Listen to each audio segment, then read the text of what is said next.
Gold is going to skyrocket during the crash, and once they cut off the money, gold will skyrocket. And I'm talking 20, 30,000 an ounce. And right now it's at like 1,600. So it will skyrocket in value. Now, I look for them to outlaw it at some point, just like they did back in the 1930s. They outlawed personal private ownership of gold because the government wanted it all. So, but there's going to be an underground network of people that will accept it always. Gold's always going to hold value. It always has, it always will. So that's always a good hedge against this. Now, cash, there's going to be a time when the market crashes. All the markets, crypto, stocks, real estate, it's all going to crash. And then there'll be during the crash, they'll cut the banks. From the time they cut the banks and shut off access to money until they implement the digital currency, I think it's going to be 1 to 3 months. If it goes longer than 3 months, it'll be such chaos and there'll be so much rioting and looting and killing going on, it'll be hard to rein society back in. So I think it'll only last 1 to 3 months, and that'll be sufficient to scare everybody and make people, starving because they can't get food, they don't have access to money, to where they'll implement the digital currency.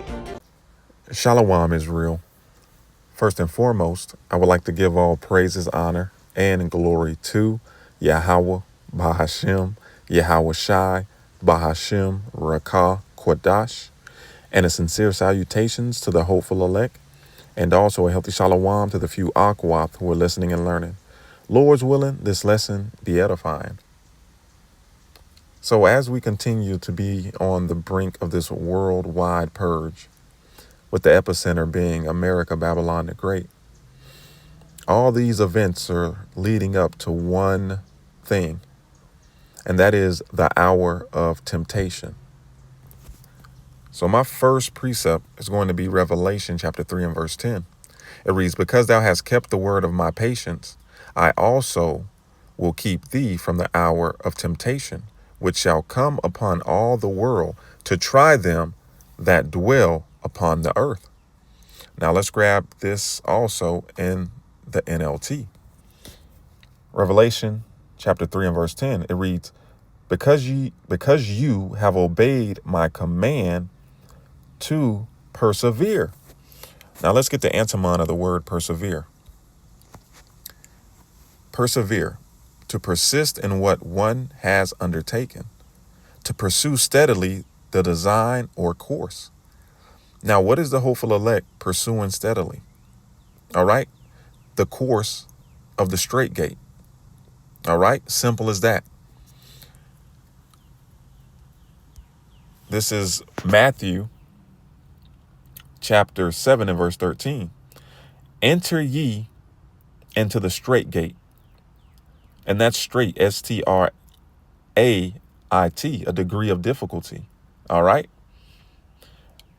Enter ye in at the straight gate, for wide is the gate, and broad is the way that leadeth to destruction, and many there be which go in thereat.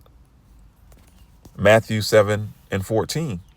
"Because strait is the gate, and narrow is the way which leadeth unto life, and few there be that find it." Right. All right. Few be that find it. Luke 13 and 24. "Strive to enter in at the straight gate, for many, I say unto you, will seek to enter in and shall not be able." All right. So this is the course that the hopeful elect are on. Okay. Walking that straight gate, that straight path that only one man can take at a time. Living in the midst of all this wickedness, striving for righteousness' sake, doing our best to do the things that are pleasing to the Heavenly Father, Yahweh Ba'ashem, Yahweh Shai, though the world laughs and mocks and scoffs at the righteous things that we do. Okay? There's going to be a reward for being obedient to the Heavenly Father, for walking that straight gate. Simple as that. So let's go back to Revelation chapter 3 and verse 10 in the NLT. It reads, because you have obeyed my command to persevere, I will protect you from the great time of testing. What is that great time of testing? When that RFID microchip is made mandatory and is forced upon the whole world. This time of testing when conditions are made so bad upon the earth that you're going to come to a point where you're starving, where you're hungry, where your children are hungry, where you think the only way out of it is to receive this man's mark. All right. This is what the Heavenly Father says, I will protect you from the great time of testing. All right. The time of, what is it? 2nd Esdras 8:50. For many great miseries shall be done to them that in the latter time shall dwell in the world, because they have walked in great pride. Right. Many great miseries are going to befall this earth. Okay. And in all the miseries and all the things that are going to take place, the ultimate solution to solve all the problems that's going to be going on in the world at that time is the mandatory implementation of the mark of the beast, the RFID microchip. If you want to eat, take this chip. If you want shelter, take this chip. If you want to be safe, take this chip. Simple as that. I will protect you from the great time of testing that will come upon the whole world to test those who belong to this world. And if you take that man's chip, that RFID microchip, your ass is grass. Your other end is thermonuclear fire. Simple as that. Thus saith the Lord. This is Matthew chapter 16 and verse 26. For what is a man profited if he shall gain the whole world and lose his own soul? Or what shall a man give in exchange for his soul? Absolutely nothing. Absolutely nothing. We don't bend or fold our morals or integrity, or bend or fold on the things that we were taught by Yahweh Ba'ashem Yahweh Shai. Simple as that. If you ask us to do something that is against what the Heavenly Father wants, we're not going to do it. Thus saith the Lord. You can't pull the elect out of the Heavenly Father's hand. So this is, let's grab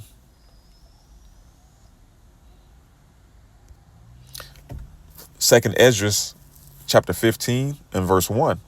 It reads, behold, speak thou in the ears of my people the words of prophecy, which I will put in thy mouth, saith the Lord. Right. Prophecy simply meaning to tell the people what's going to happen before it happens. All right. To tell you that the hour of temptation is almost here. To tell you that a time like never before is about to befall the earth, called Jacob's trouble in the scriptures, where there's going to be ultimate chaos, death, famine, plagues. It reads, and cause them to be written in paper, for they are faithful and true. Right. Everything in this holy Bible is faithful and true. Fear not the imaginations against thee. Let not the incredulity of them trouble thee. Right. Incredulity, the disbelief that speak against thee. For all the unfaithful shall die in their unfaithfulness. Behold, saith the Lord, I will bring plagues upon the world.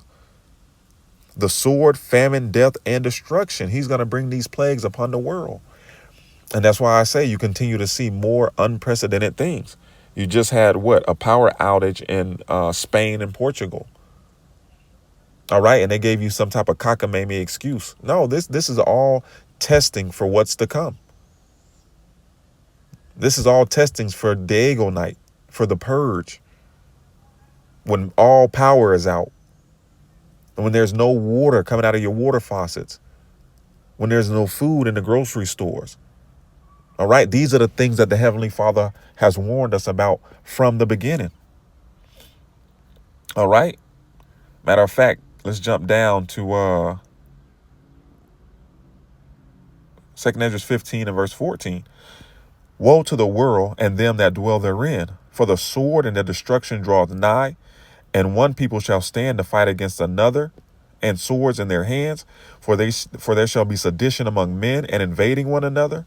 They shall not regard their kings nor princes, and the course of their actions shall stand in their power. A man shall desire to go into a city, and shall not be able. You experienced a little bit of that during the C19er in 2020. For because of their pride, the city shall be troubled, the houses shall be destroyed, and men shall be afraid.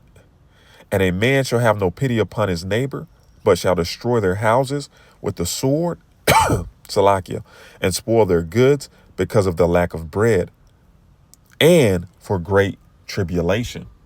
All right. This is what the Heavenly Father has warned us about. And this is what's coming. And this is what's going to befall the earth, all in order to put you in a predicament to take this man's mark, the mark of the beast. All right. And he's going to present it to you as what's going to save you out of all of this turmoil. But ultimately, it's going to be your destruction if you receive it. And we'll end it here. This is Ezekiel chapter 9 and verse 4. And the Lord Adawan said unto him, Go through the midst of the city, through the midst of Jerusalem, and Jerusalem is a people before a place, and set a mark upon the foreheads of them that sigh and that cry, for all the abominations that be done in the midst thereof. Right, for all the people that are vexed with the filthy conversation of this place, vexed with everything about this place, man. Because all of it is contrary to the Heavenly Father's laws, statutes, and commandments. All right. And he says, set a mark. And this mark is the mark of exemption. All right. The mark that is going to protect you from the death and the mayhem that's about to befall this place. All right. This mark is the divine intervention that you're going to need. It says, and to the others, he said, in my hearing, go ye after him through the city and smite. Let not your eyes spare, neither have ye pity. Slay utterly old and young, both maids and little children and women, but come not near any man upon whom is the mark, and began at my sanctuary. Then they began at the ancient men which were before the house. All right. And these are the times that we are entering into. All right. Matter of fact, these are the times that we're in now. All right. It's only a matter of time. Okay, before the Heavenly Father does the things that are needed to be done. All right, to acquire his elect, man, to save his elect out of this hell. So I'm gonna end it there. I didn't want this lesson to be too long. Lord's willing, this was edifying. Shalom Israel. Wa abad babal.